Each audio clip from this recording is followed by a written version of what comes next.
Welcome back to the show. Today I want to share some thoughts with you on so what you failed. So what you failed. It took me a very, very long time to get through my thick head that most people fail a lot more often than they succeed. Let me say it again. Most people fail a lot more often than they succeed. I thought for too many years than I care to share with you is that there were some people, in fact, a lot of people that were maybe born with certain amazing genes, or maybe they were born on the right side of the tracks and I was born on the wrong side of the tracks, that were able to achieve some really extraordinary things in their lives just because. Well, the more people that I read about, I read a lot, and I would suggest you do the same. The majority of these people, in fact, to this day, work really, really hard to get good at what they're trying to get good at. So again, the theme of the show is so what you failed. Theodore Roosevelt said one time, he said, the only man or the only person who never makes a mistake is the man who never does anything. And that goes for women too. Again, I'll use the word person. The only person who never makes a mistake is the person who never does anything. How many people have you met in life who have never done anything?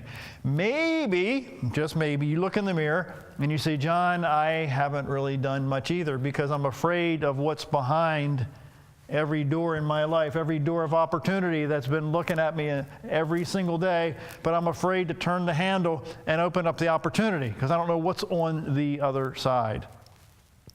There's a TV show on many, many years ago where people had to pick what was behind a curtain. And some people would have chosen to take what was in the guy's hand that they could see versus what was behind the curtain because they didn't know if they were going to lose or there was going to be a new car or something dramatic or something really, really cool. I had to learn the hard way that failing doesn't have to lead to failure. Again, failing doesn't have to lead to failure. There was many stories throughout history of people that have failed over and over again. There was a guy named David who lived a long time ago that I'll just be polite about it, but he found that one of his cohort's wives were left home and he was doing his job somewhere else. And he decided that he's going to take advantage of the situation. So he was in a particular location where he was able to see some things that he should not have seen, took advantage of the opportunity, and then eventually, this is dramatic, but he eventually had the husband killed as a result of his selfishness and as a result of his desires. Well, he learned the hard way in a very dramatic, ugly, horrible way that he royally messed up. And you look at your own self in the mirror, now you haven't gone nearly to the extreme that this guy David did, and you think that there's no potential for you or no hope for you because you've done several things over the years that have been pretty bad. And the regret that looks at you in the mirror every day sometimes is going to keep you from opening up other doors of opportunities that you are ignoring because you don't think that you have it, because you've done all this stuff in the past that's going to keep you from achieving greatness in your own life. There was a guy that lived, my goodness, 4,000 years ago, who had trouble speaking. He couldn't talk very clearly. And he just assumed that because he couldn't talk very clearly, that nobody would listen to him, nobody would pay attention to him, nobody would follow him to do some things that were extraordinary in the extreme. So he had to be talked into literally doing something that had never been done before, because he was the only one, it seemed at that time in that story, that had the passion, that had the love, that had the compassion to change people's lives for the better. So I can't think about this guy named Pete. Pete was a guy who was very loudmouth. He was very arrogant in some ways. He thought that he knew better than his teacher. He thought that he had all the answers, and he thought that maybe at times that the world revolved around him, that Pete was the center of the universe. So it came a point when Pete was challenged more than once or twice to realize that, you know what, he didn't have all that he thought he had.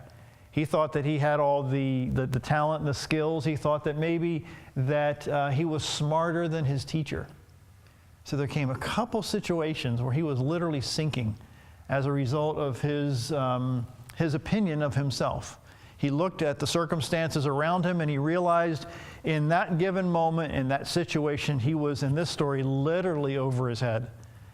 And I wonder how many of you have maybe gotten yourself into a situation that you were literally over your head, and then you realize that maybe your teacher, maybe there's some people in your life that have been trying to help you, might know a little something about something, that have been there and done that you don't necessarily have all those answers.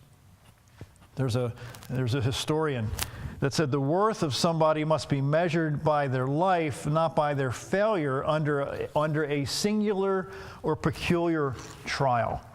You are the worst judge of you than most people. I at least in my own experience, I would suggest to you that many people don't judge you as harshly as you judge you.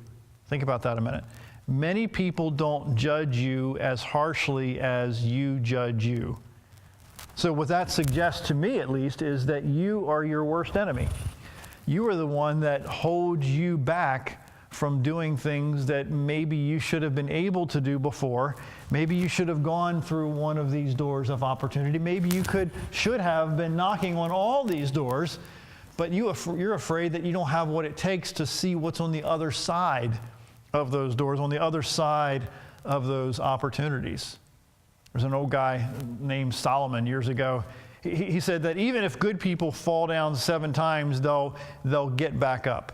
That is, even if you make a mistake over and over again, the ones who really achieve stuff that's pretty extraordinary are the ones who keep getting back up again and again. Again, I suggest strongly that you read books every week, read chapters in books every week that illustrate the lives of people that you admire, and you're going to see behind the scenes a little bit how they kept getting back up over and over again. There's so many stories throughout history of people, whether they're in politics or whether they're military people or whether they're business people, who continue to keep climbing to some status or some target or some why they're trying to achieve. There was a guy that lived a long time ago named Jeremiah, and Jeremiah, one of his missions in life was to share a message, to kind of rattle some cages of some people. So there came a time when his message was so hated that he had to hide out. He had to hide in a particular place, because if he was able to walk on the streets, the people that didn't want to hear what he had to say were going to kill him. So eventually he got caught. Eventually he was put in a place that he didn't think he could get himself out of. But thank goodness he had a small core of people around him that literally pulled him out of a very dark situation. What I'm saying here in that example is that you and I both need people in our lives that will pull us out of some really difficult situations. Because if there aren't people in our lives that are on our team, that very candidly, you don't recruit to be on your team and you be on their team, then when your back is against the wall, literally, there's nobody that's going to come help you. There's nobody that's going to rally around you to encourage you and to pull you out of these difficult times. We understand that we mess up. I really thought that I had to be a male version of Mary Poppins. I had to be practically perfect in every way before I was able to achieve anything of any sort. But I would suggest that doesn't have to be the case. In fact, that shouldn't be the case. That if you wait until everything is practically perfect, you're never going to achieve the things that you really need to achieve for yourself and, more importantly, to your family. That is sometimes to break the mold of maybe what you have a desire to do, but you're afraid to do. You're afraid to, go through doors of opportunity that you've never gone through before. Author John Maxwell said the difference between average people and achieving people is their perception of and their response to failure. This impacts every aspect of their lives. He said, listen to this. He says, failure is not a single event, it's a process. Again, failure is not a single event, it's a process. He says that you need to change your response to failure by accepting responsibility. Again, change your response to failure by accepting responsibility. And then he shares some illustrations of that. Let me share them. He says that some people, they get angry when they mess up, and then they take their frustration out on other people. Been there, done that. Have you been there, done that? You've gotten angry at yourself, and then you vent all that anger and that frustration at people that don't deserve your anger and frustration. I've done it countless times, and every time it's wrong. It's totally wrong. Number two, John Maxwell says, is some people, they cover up their mistakes. They literally think, or trying to portray an image, that they're practically perfect in every way. Nobody is perfect in every way, I guarantee it. Number three is they speed up. They try to leave troubles behind and working harder and faster without changing direction. It's like doing the same thing over and over again and expecting things to change. What's the definition of that? Or what's the word for that? It's called insanity. Doing the same thing over and over again, expecting things to change, without making slight adjustments in what you're doing to get a better result. For those who don't know, I go to the gym about 4 or 5 days a week for a variety of reasons, one of which is to try to stay in shape. And I know that if I choose not to push myself to go on the days that I don't feel like going, which now is most days I don't feel like going, then I'm going to lose all the growth and all the progress that I've made up to that point. So once you start down a habit of doing things that are different, that are outside your box, that are strengthening, that are building up, it's really important that you maintain it. Because if you don't maintain it, then you're going to regress in a very quick way. Number four, John Maxwell says, they get back up.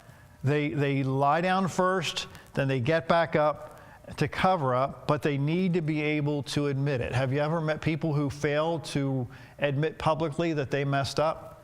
I've done some shows and other speaking engagements where I have had to come back and apologize for a sentence or an idea or a concept that was proven to be not very accurate. It wasn't intentionally shared that way, but I made a mistake in my presentation.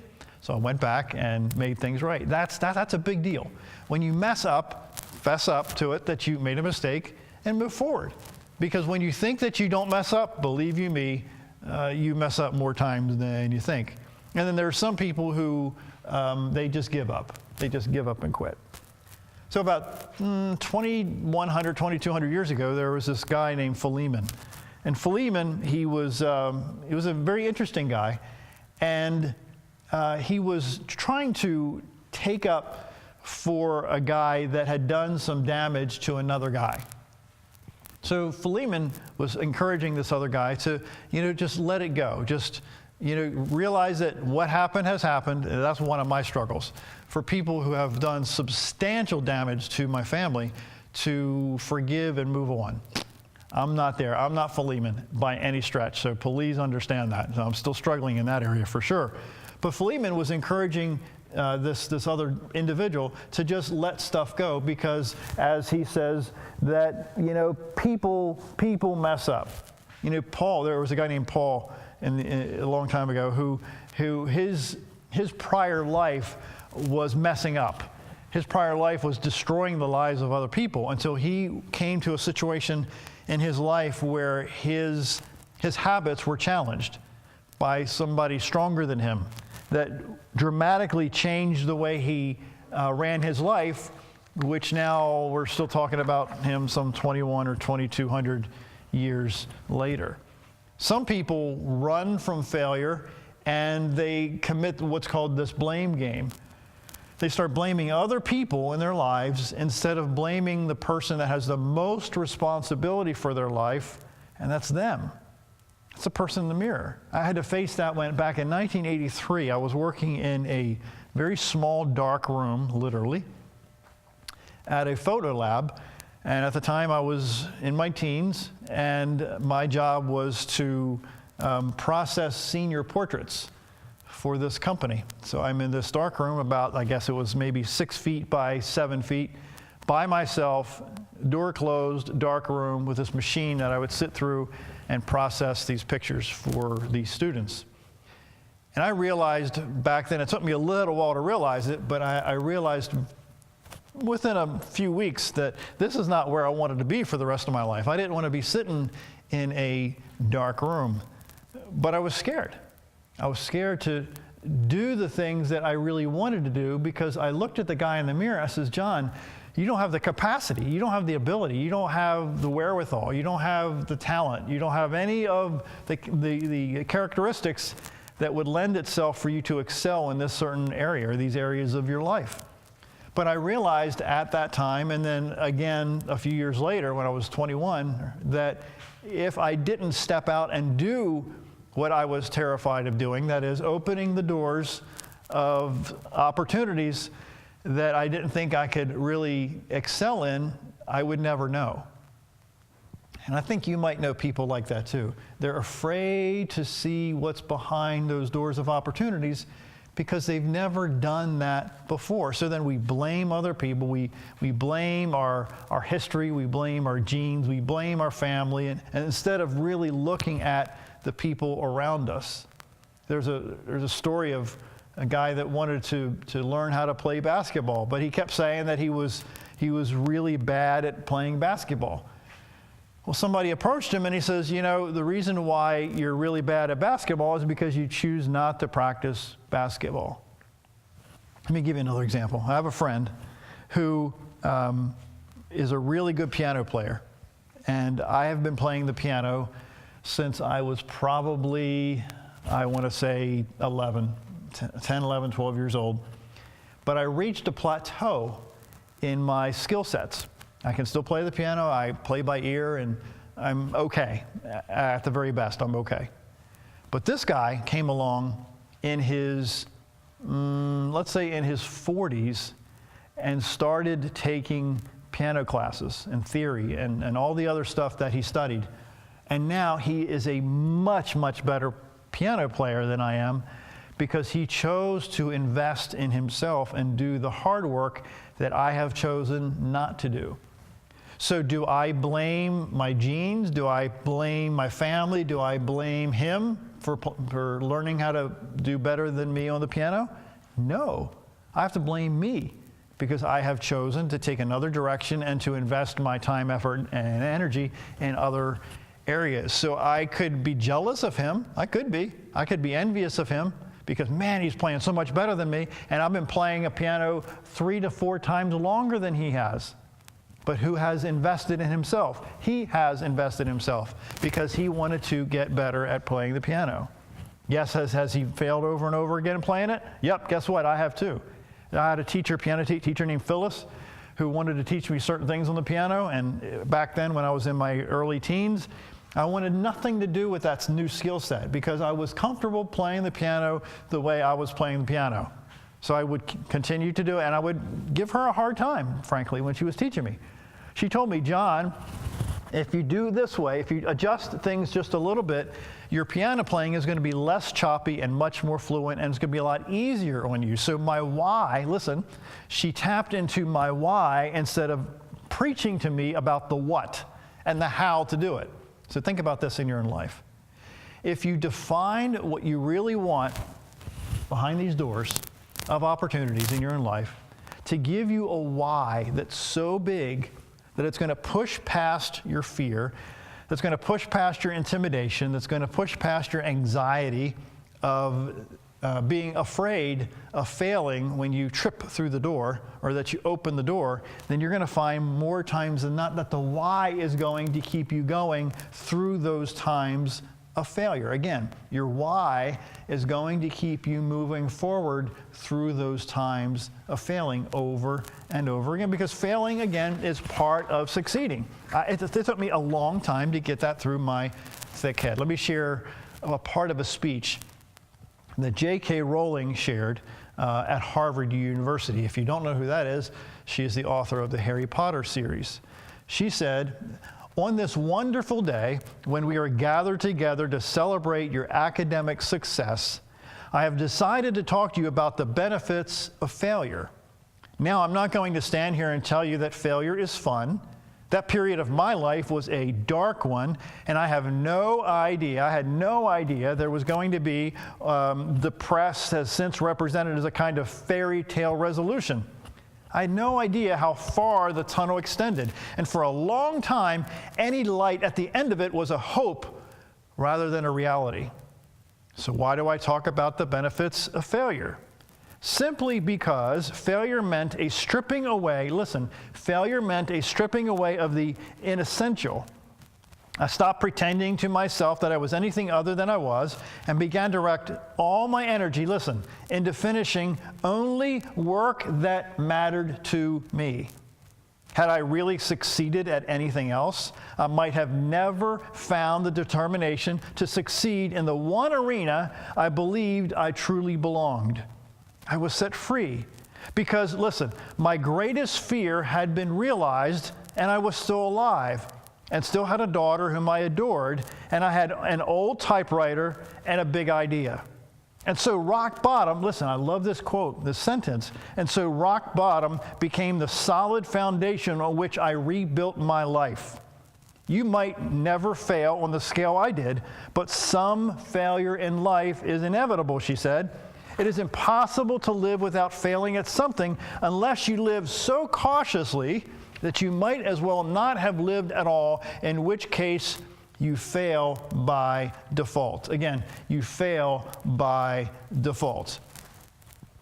Sometimes, I would say all the time, you are the one that keeps you back from opening the doors of opportunities.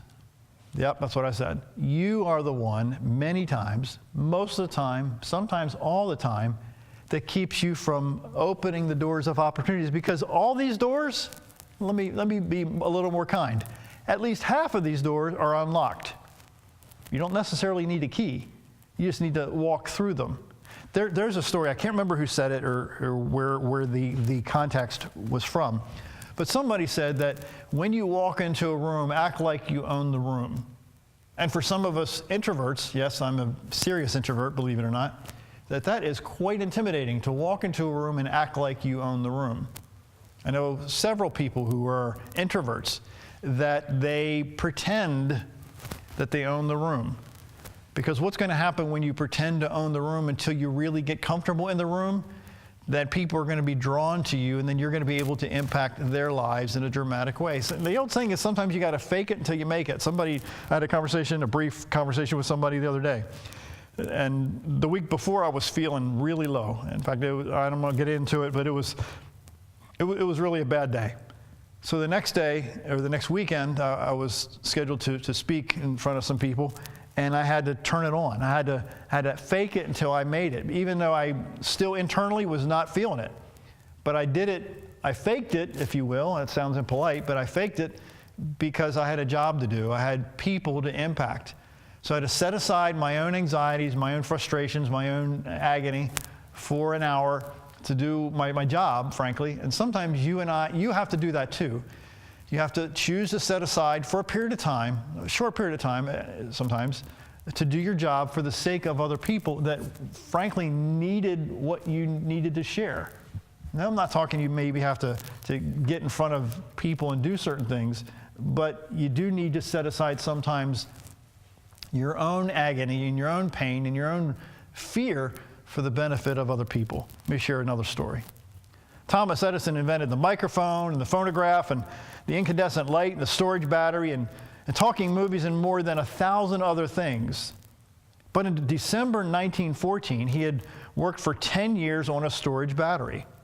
This had greatly strained his finances, and this particular evening, spontaneous combustion had broken out in the film room.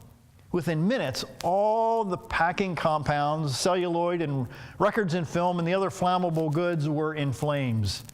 Fire companies from 8 surrounding towns arrived, but the heat was so intense and the water pressure so low that the attempt to douse the flames was futile.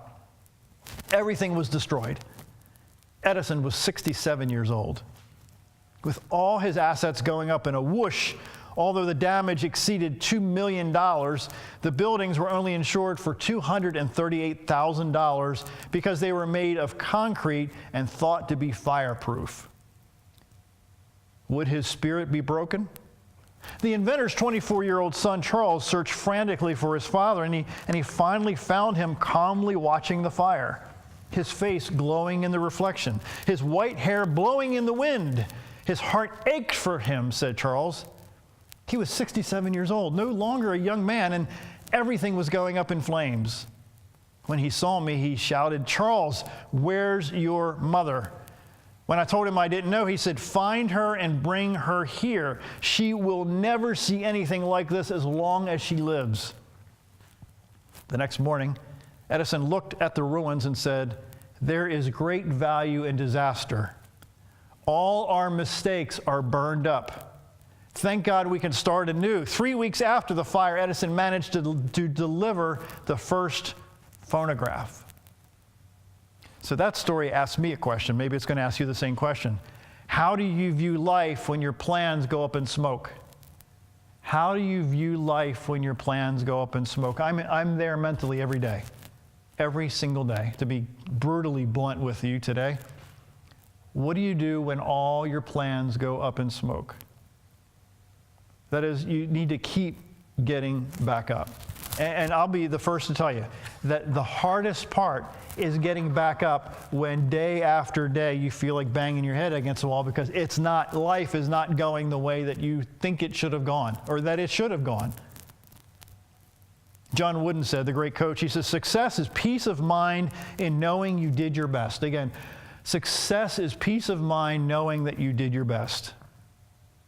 So as I end the show today, I'm going to ask you again to not be afraid of taking advantage of the doors in your life that have been presented to you that are waiting for you to walk through the doors of opportunity that only you can open those doors to. That's the very difficult part.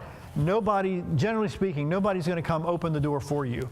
You're going to have to be the one that goes to the handle and open the door of whatever opportunity that's coming your way. You have to go to the door, turn the handle, and open it. I can't do it for you. Your relatives can't do it for you. Only you can do it for you. And by the way, you're going to fail over and over again in the process once you get through the door. Keep getting back up. Because if you can keep getting back up, then you can keep stepping up. My name is John Carver, and I believe in you. I really do. And I'll talk to you real soon. Thanks.